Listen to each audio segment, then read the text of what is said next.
over our first term. As the president's pursuing these priorities, you have former supporters on the stimulus like Senator Collins saying, no, she can't go along. You've got Democrats like Senator Conrad saying your ideas on taxes we can't accept. Well, George, we're not going to get the kind of revenue you're calling for. So these are really major changes the president has to contemplate. Not necessarily, George. I mean, we've been here before. This is opening negotiations of a large and historically unique budget. Now, we know that this budget ramps up deficit spending in the first couple of years. And the reason we do that is because this economy is facing something we really haven't talked about yet today, one of the deepest and more far-reaching recessions of any of our lifetimes, backed up by a crisis in financial markets that we haven't seen since the days of the Great Depression. And let us not lose sight of the people who really haven't come into this conversation yet. Middle-class folks who are facing an 8% unemployment rate. African Americans facing a 13% unemployment rate. Over 20 million people underemployed right now. And so this budget needs to take into account the difficulties that American families are facing in the face of the toughest recession of many of our lifetimes. Congressman Pence, and the question is, will the House Republicans and Republicans in general also come up with a budget that addresses the kinds of concerns that Jared Bernstein just raised? The House Republicans are going to come up with a budget alternative that is going to be built on fiscal restraint and getting this economy growing again. Look, comprehensive alternative. It's going to be a comprehensive alternative. Let me tell you, after months of runaway spending on the federal level. I mean, we saw last year's Wall Street bailout and the part of auto bailout, and then we saw the so-called stimulus bill and the omnibus bill. You know, the American people have had it. I mean, the president's budget, the American people know, spends too much, taxes too much, and it borrows too much. And they want this government and this administration to start doing what families in my district in eastern Indiana, small businesses and family farms are doing, and that is making decisions, setting aside to tomorrow what we don't have to spend till today, and putting the family budget ahead of the federal budget. You know, the president yesterday said, on his radio address, he said a firm foundation. A lot of people will be singing that phrase in churches this morning. He said his firm foundation of spending on energy and education and health care. Well, the firm foundation in this country is our faith in God, our economic freedom, and our natural resources, and the American people know it. Let me respond to that by telling you what happened last Thursday. A couple of days ago, Vice President Biden and a number of cabinet secretaries, along with Senator A.B. Klobuchar, your colleague, took us out to St. Cloud, Minnesota, for a meeting of the White House Task Force on the Middle Class, where we had a town hall meeting of middle-class folks who did not represent anything like what we just heard from Representative Pence, respectfully. What these folks stood up and said is, tell us about the recovery package and how we can get a hand up, not a handout from that package. Tell us ways in which this can extend unemployment insurance for those of us who have been involuntarily unemployed for week in and week out, looking for jobs in a labor market that is shedding hundreds of thousands of jobs. Tell us how this can free up some capital, free up some investment capital so we can expand our firm. We heard that verbatim. I don't doubt that he heard that. When you called for me to be on this show, I was at a kitchen table in a farm in Rushville, Indiana, with 8 small business owners and farmers. And every single one of them were desperately concerned about the fact that half of the people that are going to pay higher taxes under the president's budget are small business owners. They're desperately concerned about the light switch tax. Yeah. CBO just said every American household is going to pay $1,600 more a year in energy costs under the president's cap and trade proposal. Well, first of all, the place where I would diverge from Congressman Pence is if we didn't take these extraordinary steps, we'd be back to Hoover economics. I mean, the prescription that he just provided is exactly what Hoover economics represented at the time of the Great Depression.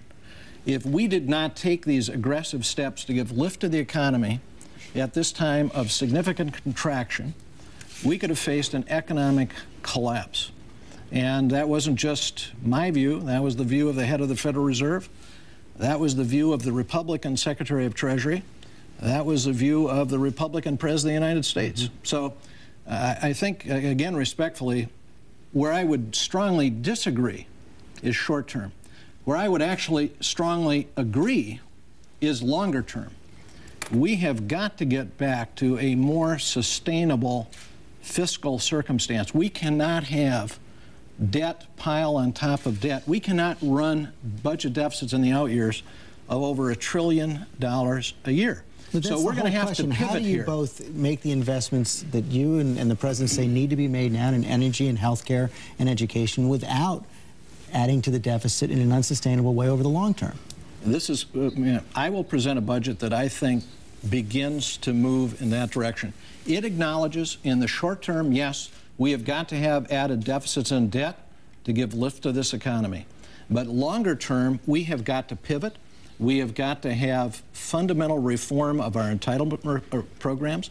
We've got to have fundamental reform of our revenue programs because we've got a tax system that was really built 50 years ago and is no longer relevant. I want to bring in Senator Collins Sure. on a question related to this, because there's also the question of how the Congress is going to do this, and the debate over, starting in the House this week, over whether the budget will try to be passed with the reconciliation process means simply it gets through on a majority vote rather than has to break a filibuster. Here's what Senator Gregg had to say about that this week. You're talking about something that has nothing to do with bipartisanship. You're talking about the exact opposite of bipartisanship.